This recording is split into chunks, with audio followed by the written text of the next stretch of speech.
जनाब सदर मोहतरम,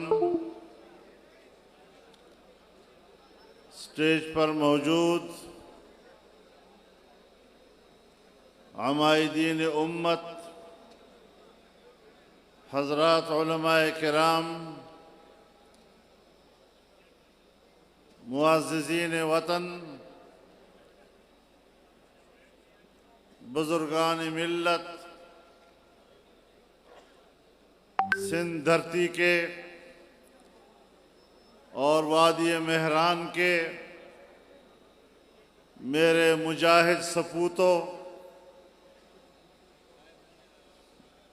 आज आपने शहीद इस्लाम कौमी कॉन्फ्रेंस के इस फ़क़ीदुल मिसाल तारीख़ी इज्तिमा में जिस मोहब्बत, जिस खुलूस, जिस जज्बे, जिस आज़्म और जिस वलवले से शिरकत की है, मैं आपको सलाम पेश करता हूँ। मेरे मोहतरम दोस्तों, यही हमारे अकाबिरीन व असलाफ का रास्ता है। ये फूलों का सेज नहीं, ये कांटों भरा रास्ता है, ये संगलाख रास्ता है। ये वो रास्ता है जिसे हमारे अकाबिर असलाफ ने अपने खून से आबाद किया है, जिसकी तज़यीन मेरे अकाबिर ने अपने खून के साथ की है, जिसमें मेरे बुजुर्गों ने जेलों को आबाद किया है, फांसियों के फंदों पर उनके जिस्म लटकाए गए। उनका ख्याल यह हुआ कि इसे रास्ते से हटा दिया जाएगा तो फिर दीन का नाम लेने वाला कोई न होगा, जिहाद का नाम लेने वाला कोई न होगा, आज़ादी व हुर्रियत की बात करने वाला नहीं होगा। लेकिन यहाँ तो इस्लाम जिंदा होता है हर करबला के बाद।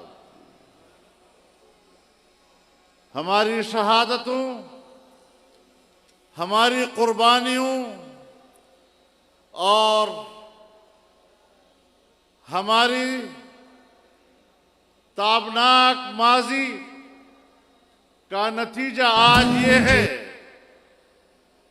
कि आज सिंध की धरती और इस धरती पर आबाद रोशन ज़मीर लोग इस इज्तिमा के हवाले से ऐलान कर रहे हैं कि हमने डॉक्टर खालिद महमूद सोमरो का रास्ता छोड़ा नहीं है। हमने उसको आबाद किया है और हमने दुश्मन के इस बहीमाना जुर्म का बदला ले लिया है। और इंशाअल्लाह अब ये सिंध डॉक्टर के कातिलों का नहीं होगा, बल्कि अब ये सिंध डॉक्टर के भाइयों का होगा। नारे तकबीर! जिंदा है सोमरो, जिंदा है सोमरो। कल भी सोमरो जिंदा था, आज भी सोमरो जिंदा है। मेरे मोहतरम दोस्तों, जमीयत उलमा की तारीख आज़ादी वतन की तारीख है। आज़ादी वतन हमारे अकीदे का हिस्सा है। हमने कई सदियां इस वतन अजीज की आज़ादी के लिए कुर्बानियां दी हैं और आज भी मेरे दोस्तों इस वतन अजीज पाकिस्तान के लिए अज़्म करना है, फिर अज़्म करना है और फिर अज़्म करना है कि हमने इसको किसी बैनुल-अक़वामी क़ुव्वत का कानूनी नहीं बनने देना, बल्कि इसे एक आज़ाद इस्लामी रियासत के तौर पर पूरी दुनिया के सामने मुतारफ़ कराना है। हमने इसे इस्लाम और शरीयत की शनाख्त देनी है। हमने इसे हुर्रियत की शनाख्त देनी है। हमने इसे आज़ादी की शनाख्त देनी है। और ये जो ममोले लेकर हम पर मुसल्लत कर दिए जाते हैं, हम इनको खस खाशाक की भी ज्यादा अहमियत नहीं देते। इनकी कोई हैसियत नहीं है। इनको हम शिकस्त दे चुके हैं और आप फाते हैं और हुक्मरान शिकस्त खुर्दा हैं। मेरे मोहतरम दोस्तों,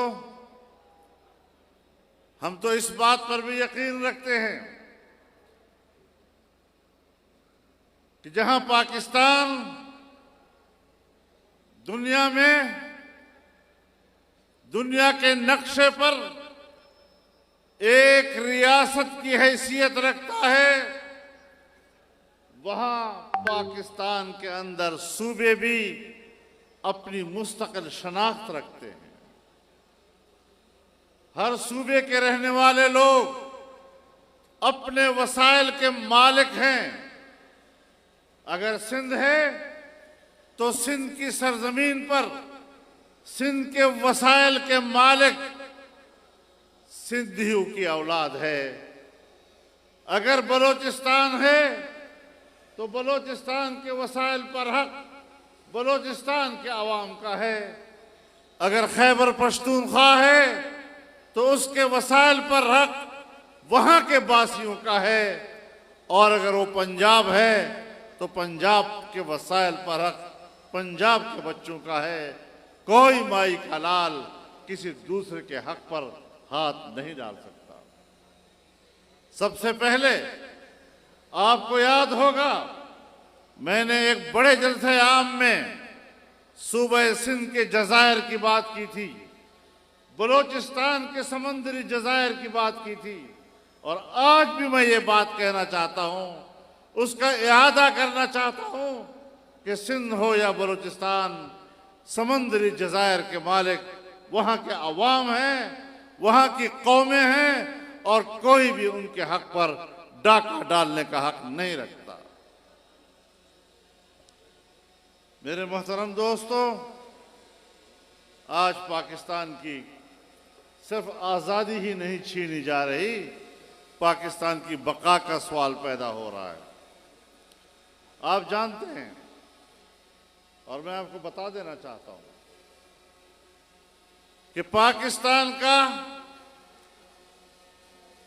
सबसे बड़ा मालियाती इदारा पाकिस्तान का स्टेट बैंक, जिसके लिए मौजूदा जाली हुकूमत की जाली काबीना ने इस बात की मंजूरी दे दी है कि उसे बराह रास्त IMF के साथ वाबस्ता कर दिया जाए, उसके बाद ये पार्लियामेंट के सामने जवाबदेह नहीं होगा, ये अपनी हुकूमत के सामने जवाबदेह नहीं होगा, वो सिर्फ बैनुल-अक़वामी मालियाती इदारे के सामने जवाबदेह होगा। और मैं आपको तारीख से आगाह करना चाहता हूं कि ये गलती अगर की थी तो सल्तनत उस्मानिया ने की थी। वो सल्तनत उस्मानिया ईरान के सरहदात से लेकर अरब और अफ्रीका तक उनकी हुकूमत थी, उनकी सैतरत थी, लेकिन उसने अपने मरकजी बैंक को जब आलमी मालियाती इदारों से वाबस्ता किया और फिर मुल्क के अंदर बहरान आए और उसको ये भी इख्तियार नहीं था कि अपनी ज़रूरतों के लिए इस मालियाती इदारे से रुजू कर सके, वहाँ से पैसा हासिल कर सके, उन्होंने इनकार कर दिया। मुल्क कमज़ोर हो गया, बगावतों ने सर उठाया और हर तरफ अफरा तफरी फैली। और फिर लॉरेंस ऑफ अरेबिया को मौका मिला कि उसने आकर अरब दुनिया से सल्तनत उस्मानिया का तख्त ताज ताराज कर दिया। ये मिसालें हमारे सामने मौजूद है। इक्तिसादी लिहाज से सोवियत यूनियन जैसे बहुत बड़ी सुपर ताकत, जब उसका इक्तिसाद गिर गया, आज वो अपना वजूद खो बैठा है। जो कुछ आज हो रहा है, ये पाकिस्तान की बका को दांव पर लगा रहे हैं। मेरे दोस्तों, इसको ला इलाहा इल्लल्लाह के नारे पर लाखों कुर्बानियों के नतीजे में हासिल किया गया था। हमारी बहनों और बेटियों ने अपनी इज्जतों और अपने नामूस की कुर्बानियां देकर इस वतन अजीज को हासिल किया था। आज कौन है जो बैरूनी इशारों पर पाकिस्तान की कुव्वत को कमजोर कर रहे हैं? ये है वो जंग जो मेरे अकाबिर ने लड़ी है और उनका कर्ज है हमारे ऊपर कि इंशाअल्लाह हम ये जंग लड़ेंगे। और मैं डॉक्टर खालिद महमूद सोमरो की शहादत की मुकद्दस खून की वसातत से ऐलान करता हूं कि इंशाअल्लाह पाकिस्तान की बका की जंग आखिरी कतरे तक लड़ी जाएगी। नारे तकबीर! हम लेके रहेंगे, हम लेके रहेंगे, हर हाल में लेंगे, हम छीन के लेंगे, है हक हमारा। मेरे मोहतरम दोस्तों, इस वक्त पाकिस्तान की मईशत की किश्ती डूब रही है, वो गर्काब होने के करीब है। और याद रखो, वैसे तो लोग समझते हैं कि रियासतों की बका का दारोमदार दिफाई कुव्वत पर है, लेकिन मैं एक तालिब इल्म की हैसियत से कहना चाहता हूं कि इस मुतमद्दन दौर में रियासतों की बका का दारोमदार माशी कुव्वत है, दिफाई कुव्वत की हैसियत सानवी है। हमारे मुल्क की मईशत को क्या हो गया है? हमारे पड़ोस में हिंदुस्तान की मईशत ऊपर को जा रही है, बांग्लादेश की मईशत ऊपर को जा रही है, इंडोनेशिया और मलेशिया तक मईशतें तरक्की कर रही हैं। चीन की मईशत इस वक्त अमेरिका की मईशत के मुकाबले में परवास कर रही है और उड़ान भर रही है। ईरान की मईशत और उसके अंदर पाकिस्तान एक तन्हा वाहिद मुल्क है कि जिसकी सालाना कौमी पैदावार का तखमीना 0 से भी नीचे गिर गया है। ये हमारी हालत है। ऐसे लोग जब नाजायज रास्तों से आते नहीं, लाए जाते हैं, तो फिर मैं अलल ऐलान तारीख के सफ़हात पर ये अल्फाज सब्त करना चाहता हूं कि पाकिस्तान के वो इदारे जो पाकिस्तान के मुहाफिज बनने के दावेदार हैं और जिनकी ड्यूटी और जिनका वजीफा और जिम्मेदारी वतन अजीज की हिफाजत है, अगर ऐसे हुक्मरानों को धांधलियों के जरिए मुल्क के इक़्तिदार पर बिठाया जाता है तो पाकिस्तान की तबाही का जिम्मेदार एक इमरान नहीं बल्कि उस इमरान को लाने वाले उससे कहीं बढ़कर ज्यादा जिम्मेदार करार दिए जाते हैं।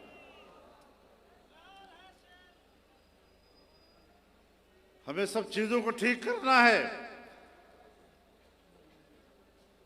ताज्जुब की बात है, 2008 से लेकर 2018 तक जितने कर्जे लिए गए हैं 10 सालों में, इस गुज़श्ता 3 सालों में उससे दुगने कर्जे ले लिए गए। ये किस अक्ल के लोग हैं? मेरे दोस्तों, अगर आपको मेरे अल्फाज याद हैं, मैंने 12-13 साल पहले ये कहा था कि इमरान खान पाकिस्तान की सियासत का गैर जरूरी अंसर है, और हमने उस वक्त भी कहा था कि ये बैनुल अक़वामी इक़्तिसादी इदारों का ऐसा नुमाइंदा है जो पाकिस्तान को उन इदारों के लिए गिरवी रखेगा, और आज उसने गिरवी रख दिया। जिस वक्त मैं आपसे बातें कर रहा हूं, इस वक्त $1 के मुकाबले में पाकिस्तानी रुपया की कीमत 179 रुपए हो गई है। 179 कहां पहुंचा दिया इन्होंने हमें? हमारे इस खित्ते के किसी भी मुल्क के सिक्के की आप कीमत मालूम करें, पाकिस्तान सबसे ज्यादा बुरी हालत में है। हमारी मईशत को तबाह कर दिया इन लोगों ने। आज मसला ये नहीं कि इमरान खान ने मुल्क की मईशत को तबाह बर्बाद कर दिया, उसका भट्टा बिठा दिया। चैलेंज ये है कि अब कौन आएगा जो इसको उठा सकेगा। मसला ये है, चैलेंज अब ये है कि किस तरह इस मुल्क की मईशत को दोबारा उस मकाम पर ले जाया जा सकेगा जब आपकी मईशत बेहतर थी। हिंदुस्तान आपसे तिजारत करना चाहता था तो उस वक्त भी बीजेपी की हुकूमत थी और वाजपेयी हिंदुस्तान का वजीर आजम था, लेकिन वो बस में पाकिस्तान आया और मीनार पाकिस्तान पर खड़े होकर उसने पाकिस्तान को एक हकीकत के तौर पर तस्लीम किया, एक पड़ोसी के तौर पर तस्लीम किया, इसलिए कि आपकी मईशत मजबूत थी। वो आपसे कारोबार करना चाहता था। आज भी हिंदुस्तान में उसी बीजेपी की हुकूमत है, लेकिन आज उसका रवैया क्या है? मोदी का रवैया क्या है हमारे साथ? कितना जारहाना है? और फिर मोदी के मुकाबले में हमारा रवैया क्या है? इमरान खान हुकूमत में नहीं आया था और बाद में भी जब हुकूमत में नहीं था तो उसने कहा कश्मीर का हल अक़वाम मुत्तहिदा की करारदादें नहीं है, हमें कश्मीर को 3 हिस्सों में तकसीम कर देना चाहिए। और जब उसकी हुकूमत आई तो इंडिया में इलेक्शन हो रहे थे, तो इसने कहा कि मोदी कामयाब होगा तो मसला कश्मीर हल हो जाएगा। ये जो मोदी को दुआ देने वाला और उसकी कामयाबी की उम्मीदें भरने वाला, जब वो कामयाब हो गया, आज कश्मीर किधर है जरा पता करो ना। उस कश्मीर को इस आदमी ने इंडिया के हवाले कर दिया, कौन जिम्मेदार होगा उसका? 70 साल हमने कश्मीरियों की आजादी के नाम पर सियासत की दुनिया में हमने उनके खून को बेचा, हमने उनकी कुर्बानियों को बेचा, हमने उनकी माओं और बहनों की इज्जत और नामूस को बेचा, और आज इसके बावजूद वहां कुछ भी हमने मुफ्त में उसके हवाले कर दिया है। यही कुछ करना था तो कश्मीरियों को इन आजमाइशों से क्यों गुजारा? इतनी बड़ी मुनाफिकत दुनिया में कोई हुक्मरान किसी कौम के साथ नहीं कर सकता जितना कि इस इमरान खान की हुकूमत में हमने कश्मीरियों के साथ किया।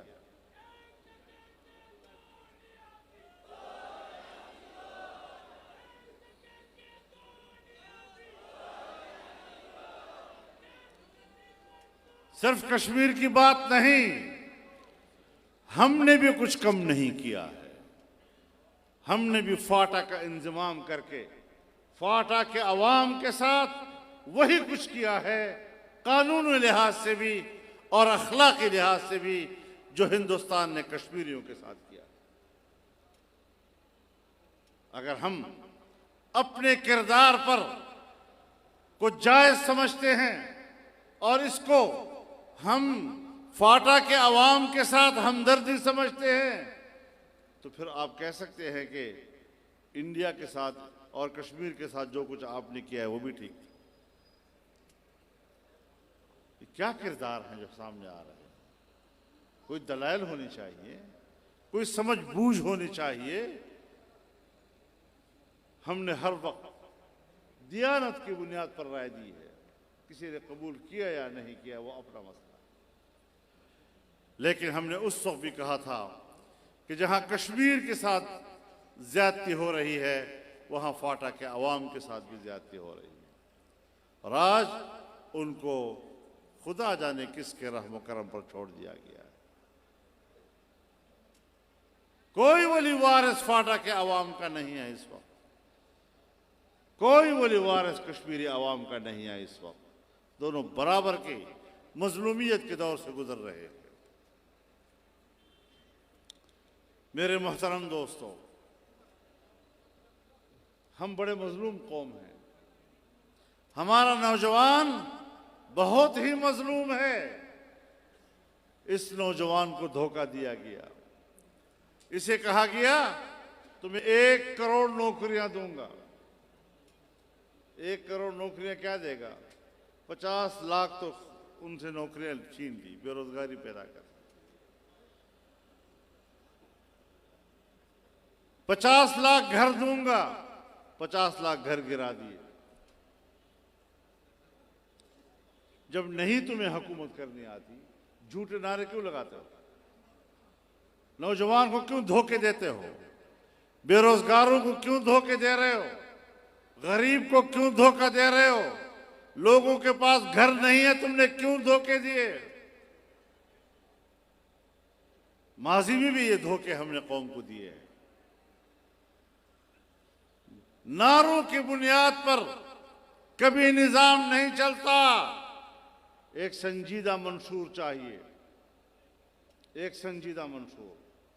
और मैं आज दावे से कहता हूं कि अगर पाकिस्तान में कोई सियासी पार्टी उसके पास कोई मंशूर है तो उस सबसे ज्यादा कहीं संजीदा और बामानी मंशूर जमीयत उलमा इस्लाम का।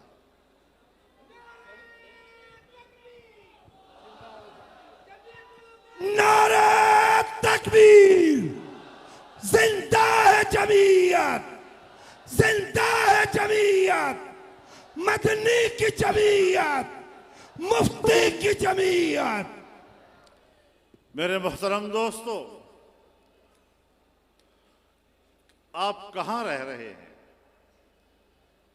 आज इस वक्त आपका पार्लियामेंट यरगमाल है। इस पार्लियामेंट में आज तक कोई कानून साजी नहीं हो सकी। अगर हुई है तो सिर्फ बैनुल अक़वामी इदारे FATF की हिदायत के मुताबिक कानून साजी हुई है। आज भी अगर कानून साजी हो रही है तो मेरे दोस्तों, जो हुकूमत पिछले इंतखाबात में धांधली के साथ बरसरे इक़्तिदार आई थी, अब वो दोबारा आने वाले इलेक्शन में धांधली के लिए कानून साजी कर रही है। ऐसी कानून साजी कि जिसके जरिए एक बार फिर वो धांधली करके इक़्तिदार तक पहुंच सके। ये है उनकी हकीकत। अब ये किसके कहने पे कर रहे हैं? कौन है पीछे वो कुव्वत जो इनसे ऐसी कानून साजी करा रही है? कहते हैं हम मशीन के जरिए से वोट डलवाएंगे। भाई, इस मशीन को पूरे यूरोप ने मुस्तरद कर दिया है। इस मशीन को इस वक्त इंडिया मुस्तरद कर रहा है, जिसको दुनिया मुस्तरद करती है कि ये मुनसिफाना और शफाफ इंतखाबात का जरिया नहीं है। आज हम धांधली के लिए उसको अपना रहे हैं। और मैं पाकिस्तान की फौजी कुव्वत को भी कह देना चाहता हूं कि लोग क्या कह रहे हैं। लोग कहते हैं EVM यानी इलेक्ट्रॉनिक वोट मशीन। अब लोग कहते हैं ये इलेक्ट्रॉनिक वोट मशीन नहीं है, ये इलेक्शन वाई मिलिट्री है। मेरी फौज को कितना बदनाम कर दिया गया, मेरी दिफाई कुव्वत को क्यों बदनाम किया गया। कुछ उसमें उसके अपने जर्नलों का भी किरदार था, जिन्होंने अपने ताकत के घमंड में वो गलतियां की कि जिसकी सजा आज मेरे पाकिस्तान का इदारा भुगत रहा है। क्यों आकर, क्यों ये ज्यादती हमारे साथ की गई? याद रखो, फौज का इदारा जर्नेल का इदारा नहीं, फौज का इदारा कौम का इदारा है। हम समझते हैं ये जर्नेलों का इदारा है। जर्नेल उस इदारे का हिस्सा है, तनख्वाहदार हिस्सा है, खजाने से तनख्वाह लेता है, और वो भी कौम की मिल्कियत है, वो भी कौम का इदारा है। लिहाजा कौमी इदारे में किसी एक फर्द को खियानत की इजाजत नहीं दी जा सकती। मेरे मोहतरम दोस्तों,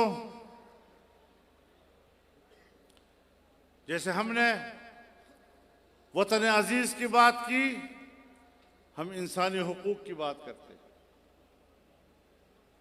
आज अमेरिका भी इंसानी हुकूक की बात करता है। अफगानिस्तान में 20 साला जंग के शिकस्त के नतीजे में आज वो कहता है कि हम तालिबान हुकूमत को, अमारत इस्लामिया को तस्लीम करेंगे, बशर्ते के वो अफगानिस्तान में इंसानी हुकूक को तहफ़्फ़ुज़ दे, ख़वातीन की तालीम को तहफ़्फ़ुज़ दे।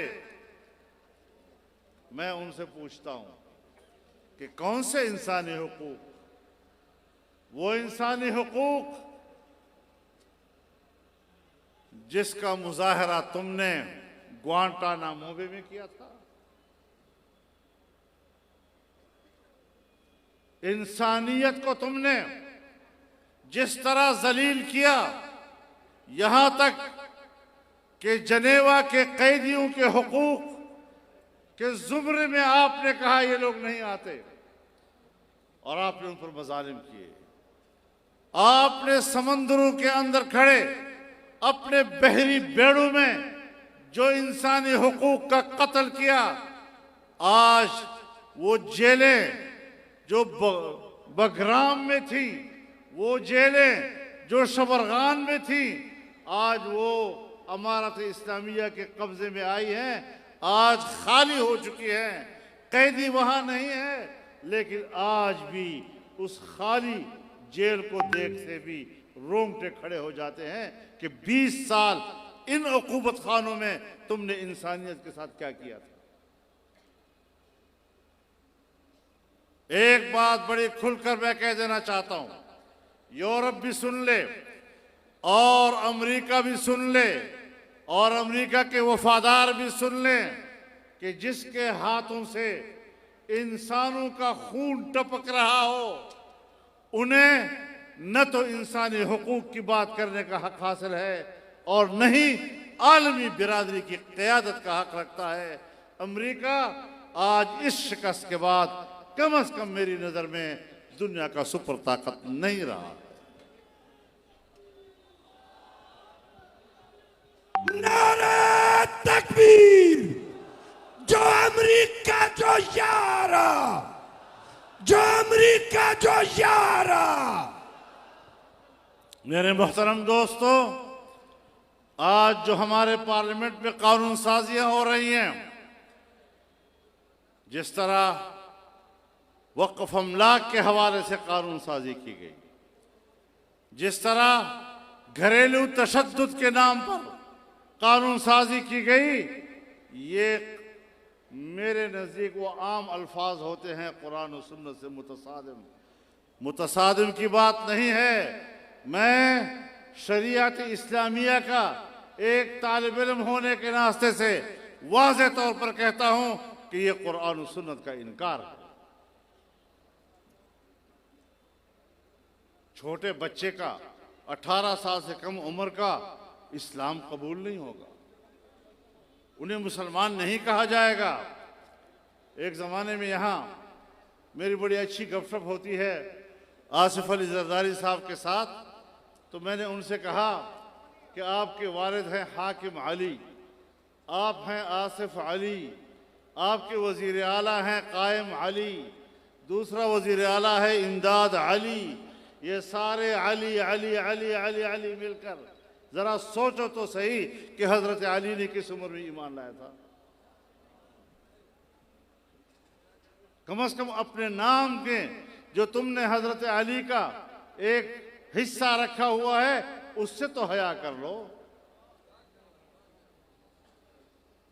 जिन्होंने 10 साल की उम्र में इस्लाम कबूल किया था, तो क्या पहले आपकी नजर में मुजरिम हजरत अली था? या नाउज़ बिल्लाह नाउज़ बिल्लाह नाउज़ बिल्लाह रसूलुल्लाह सल्लल्लाहु अलैहि वसल्लम पर इल्ज़ाम लाएं कि उन्होंने 10 साल में एक शख्स को क्यों उनका इस्लाम कबूल किया। ये जहालत है, जहालत। इन जाहिलों से हमें वास्ता पड़ रहा है। कुछ तो अक्ल होनी चाहिए। और ये मामले चले गए हमारे कौमी असम्बली तक, जाली असम्बलियों तक। अब इन जाली इदारों के अंदर कुरान करीम मर्द और औरत और इंसानी मुआशरे में मर्द और औरत के किरदार का जो तस्वुर पेश करता है, ये कानून बिल्कुल उसके बरअक्स है। कुरान मर्द के जिस किरदार का तयन करता है, ये कानून वो किरदार औरत को देता है, और जो किरदार औरत का मुतयन करता है वो इस कानून में मर्द को मिल रहा है। इस तरह का तज़ाद सिवाय इसके कि हम मगरिब के दबाव में आकर कानून साजी कर रहे हैं। या अय्युहल्लज़ीना आमनू इन तुतीउल्लज़ीना कफरू यरुद्दूकुम अला अक़ाबिकुम फतनक़लिबू खासिरीन। अगर तुम काफिरों की पैरवी करोगे तो वो पसपाई की तरफ तुम्हें धकेल देंगे, और तुम्हारा अंजाम सिवाय खसारे के और कुछ नहीं होगा। तो मेरे मोहतरम दोस्तों, इस पाकिस्तान में अगर हमारा आईन कहता है कि कानून साजी कुरान और सुन्नत के ताबे होगी और कुरान और सुन्नत के मुनाफी कोई कानून साजी नहीं होगी, तो हम भी ऐलान करते हैं कि हम पार्लियामेंट की इस कानून साजी को मुस्तरद करते हैं। नारा तकबीर! गैर इस्लामी बिल नामंजूर! गैर इस्लामी बिल! गैर इस्लामी बिल!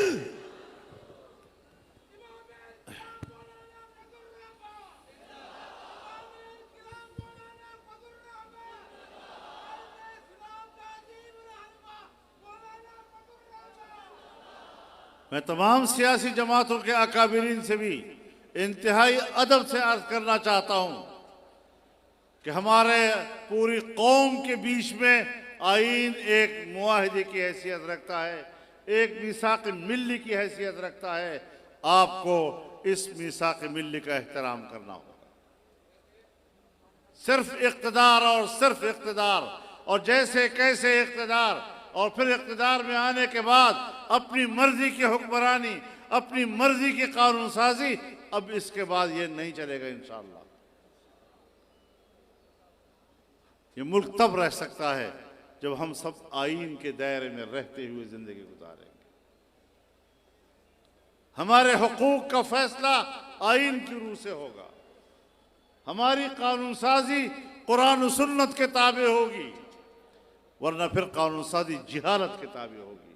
तुम हजार दफा कहो कि जदीद दौर के तकाजे और जदीद दौर के ताल्लुकात और जदीद दौर की हमारी मजबूरियां, लेकिन याद रखो हम 22 करोड़ अवाम की इतनी बड़ी आबादी को किसी बैनुल-अक़वामी क़ुव्वत का गुलाम नहीं बनने देंगे। हमारे मालियाती इदारे आज़ाद होने चाहिए, हमारे अंदर खुददारी होनी चाहिए। हम जिस सिमत में जा रहे हैं, हमने इस सिमत को तब्दील करना है और इंशाल्लाह होगा। आप गवाह हैं सिंध के लोग। 20-30 साल पहले सिंध के अंदर यह शऊर नहीं था। आज जमीयत उलमा की मुसलसल मेहनतों ने एक नया शऊर दिया है इस कौम को, और यही सूरत हाल पूरे मुल्क में है। इंशाअल्लाह इसी हिम्मत और इसी आज़म के साथ आगे बढ़ेंगे तो पाकिस्तान की इस्लामी शनाख्त को पूरी दुनिया से बनवाएंगे।